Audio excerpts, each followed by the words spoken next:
dépourvu de GPS, qui n'a jamais été retrouvé par la suite. Le téléphone devait être rendu au vendeur, et Mathieu n'avait pas à changer le code de déverrouillage, ce qui soulève de nombreuses questions sur les événements qui ont suivi. Qui aurait osé pénétrer dans un bar fréquenté par des gendarmes pour voler le téléphone de l'un d'eux. Depuis le 18 août 2020, date à laquelle j'ai fait mes déclarations et mes demandes, la justice semble ignorer mes témoignages. Leur silence laisse entendre que je suis un fou, mais comment un fou pourrait-il trouver du travail dans un village? Leur rôle est de prouver, pas de sous-entendre. Une question cruciale demeure, qui savait que Mathieu était à La Réunion le 17 janvier 2017? Selon mes informations, plusieurs personnes étaient au courant. Toute la gendarmerie de la possession, le docteur Evan, surnommé le Mage Noir, psychiatre au secret bien gardé, craignant particulièrement l'ordre des médecins et soucieux de sa réputation. C'est lui qui a collaboré pour me faire interner en asile et moi-même,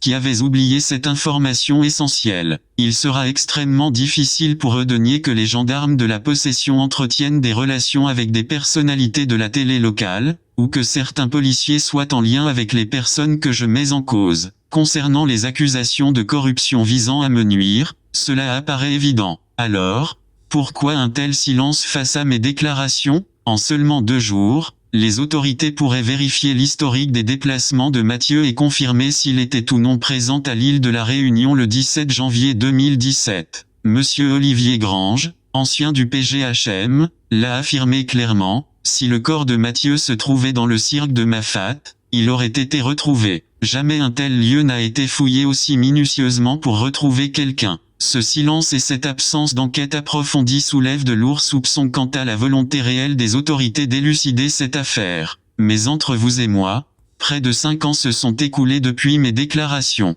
Les gendarmes de la possession, toujours en poste, savent pourtant avec qui j'aurais pu confondre Mathieu, ce qui pourrait rendre mes déclarations caduques. Pourtant, cela ne semble intéresser ni les journalistes locaux, ni le détective, un ancien gendarme, qui s'est porté volontaire pour enquêter. Ce dernier a déclaré lors d'une émission diffusée sur Antenne Réunion, où travaillent justement des personnes que je mets en cause, le 25 septembre 2024. J'ai vérifié tout ce que les radiesthésistes, un homme avec une pendule, m'avaient demandé de contrôler. Ce silence et ce désintérêt soulèvent de nombreuses questions sur la volonté réelle d'élucider cette affaire. C'est effrayant, des complices auraient aperçu Mathieu aux 4 coins de l'île, et la presse ainsi que la justice se précipitent pour vérifier ces témoignages. Un psychiatre du parquet, dans une île aussi petite, tout le monde se connaît, déclare que Mathieu est fragile d'esprit. Aux informations, on entend même, si vous le voyez, avertissez discrètement les forces de l'ordre.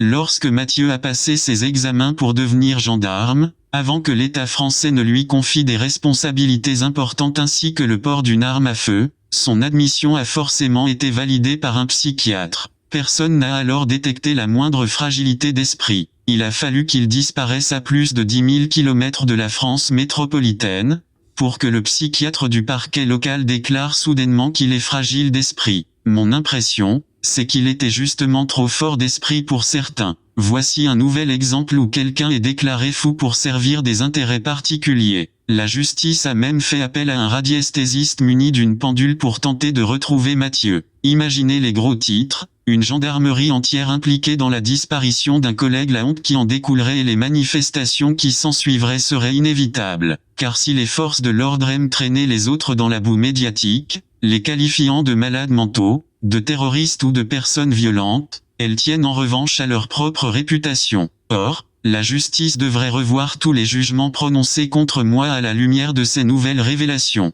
Cette affaire a été montée de toutes pièces par les forces de l'ordre, avec la validation d'un procureur, d'un juge et d'un préfet de l'époque, des personnes dont certains me doivent leur carrière. Je n'ai même pas eu la possibilité de témoigner pour clarifier ma position le jour de la disparition de Mathieu. Lors de mon arrestation pour apologie du terrorisme, la police a saisi mes 2 téléphones, toujours conservés sous scellé en tant que pièces à conviction. Ils savent pertinemment où je me trouvais au moment des faits. Leur seul objectif est de me faire taire, moi et mes déclarations, en les laissant sombrer dans l'oubli. La famille Kayserg est dominée par la figure maternelle, qui refuse d'envisager le pire et espère toujours retrouver son fils vivant, tandis que moi, je suis convaincu de son assassinat. Au moment des faits, Le 17 janvier 2017, la mère se trouvait dans le sud de la France, tandis que son fils était en mission dans un autre département. Seule sa mère m'a officiellement rétorqué que je fais erreur, brandissant le relevé GPS de son fils comme preuve.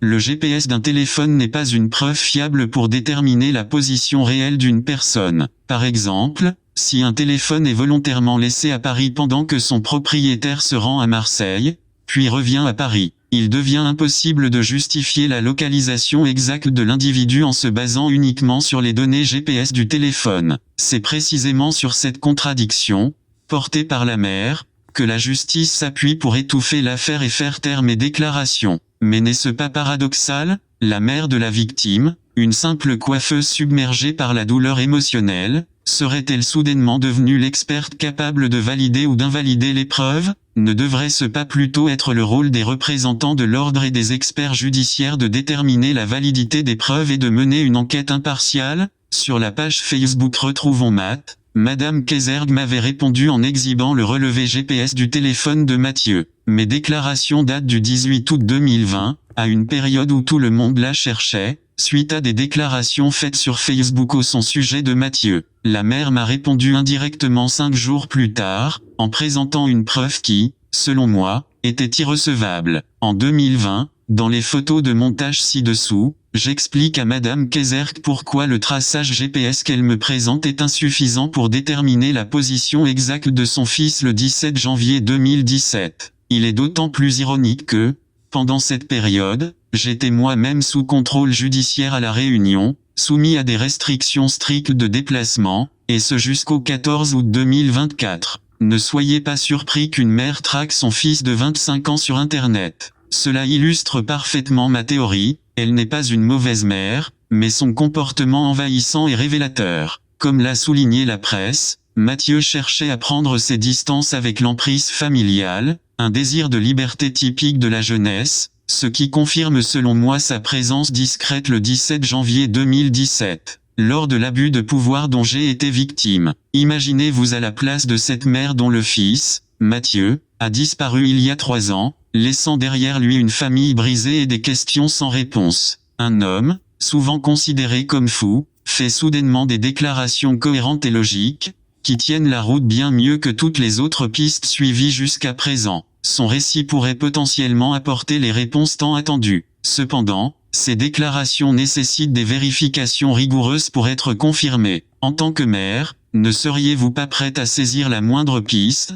même si elle venait d'une personne marginalisée? Ne demanderiez-vous pas que ces affirmations soient examinées avec sérieux, dans l'espoir de retrouver votre fils? J'ai appris que, lors d'une réunion à la préfecture, mon nom avait été inscrit parmi les individus fichés S, accusés de radicalisation. Entre le 17 janvier 2017 et la fin novembre 2018, les autorités ont décidé de prendre des mesures drastiques à mon encontre, visant à m'interner en asile ou à m'emprisonner sans audition équitable. Il semble que des arrangements aient été conclus pour me discréditer, notamment après que j'ai réalisé une vidéo troublante à la demande de Fabrice Grondin, proche de Philippe Cadet. Après avoir été qualifié de fou et de terroriste dans la presse, il est devenu évident que les autorités ne pourraient pas revenir sur leur position sans perdre la face. De nombreuses personnes sont impliquées dans cette affaire, motivées par le plaisir de s'en prendre à un faible. Il leur est facile d'être durs avec moi, mais indulgents envers les puissants. J'ai voulu fréquenter des femmes liées à des agents des forces de l'ordre,